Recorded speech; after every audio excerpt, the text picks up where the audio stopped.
সোয়া ৩ দিনেই চেন্নাই টেস্ট জয় ভারতের। নায়ক জাডেজা অশ্বিন জুটি ব্যর্থ বাংলাদেশের শান্তর লড়াই।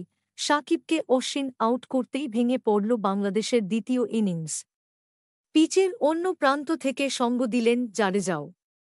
শান্তদের ইনিংস শেষ হল ২-৩-৪ রানে। রোহিতেরা জয় পেলেন ২-৮-০ রানে। প্রথম টেস্টের চতুর্থ দিন মধ্যাহ্নভোজের বিরতির আগেই শেষ হয়ে গেল বাংলাদেশের প্রতিরোধ। নাজমুল হোসেন শান্ত এবং সাকিব আল হাসান সকালের প্রথম ১ ঘণ্টা সাবধানে ব্যাট করলেও লাভ হল না। জলপানের বিরতির পর সাকিবকে রবিচন্দ্রন অশ্বিন আউট করতেই ভেঙে পড়ল। চেন্নাইয়ে ভারতের জয় প্রত্যাশিতই ছিল। প্রশ্ন ছিল রবিবার কতক্ষণে জয় তুলে নিতে পারবেন রোহিতেরা। প্রথম দিনের প্রথম ১ ঘণ্টা সাবধানে খেলার চেষ্টা করেন শনিবার অপরাজিত থাকা সাকিব এবং বাংলাদেশ অধিনায়ক নাজমুল হোসেন শান্ত, কিন্তু জলপানের বিরতির পর চিপকের ২-২ গজে ভেঙে পড়ল বাংলাদেশের ব্যাটিং লাইন আপ।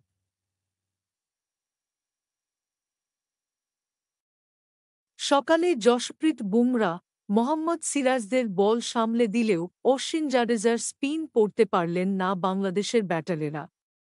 তবু পিচের একদিক আগলে রেখেছিলেন অধিনায়ক শান্ত, কিন্তু প্রথম ১ ঘণ্টা সাকিব ছাড়া কেউই তাঁকে ভরসা। অশ্বিনের বলে যশস্বী জয়সওয়ালের হাতে ক্যাচ দিয়ে সাকিব ২-৫ সাজঘরে ফিরতেই শুরু হয়ে যায় ভাঙন। শান্তর ৮-২ রানের লড়াকু ইনিংসও চেন্নাই টেস্টের আয়ু বৃদ্ধি করতে পারল না। তাঁর ১-২-৭ বলের ইনিংসে ছিল ৮টি ৪ এবং ৩টি ছক্কা। বাংলাদেশের শেষ ৪ ব্যাটার ২-২ গজে দাঁড়াতেই পারলেন না। লিটন দাস ১, মেহেদী হাসান মিরাজ ৮, তাসকিন আহমেদ ৫, হাসান মাহমুদেরা ৭ পর আউট হয়ে গেলেন। ভারতীয় বোলারদের সামনে সকলেই দিশাহারা দেখাল। বাংলাদেশে উইকেটগুলি ভাগাভাগি করে নিলেন ভারতের ২ স্পিনার অলরাউন্ডার। ৮ রানে ৬ উইকেট নিলেন অশ্ব।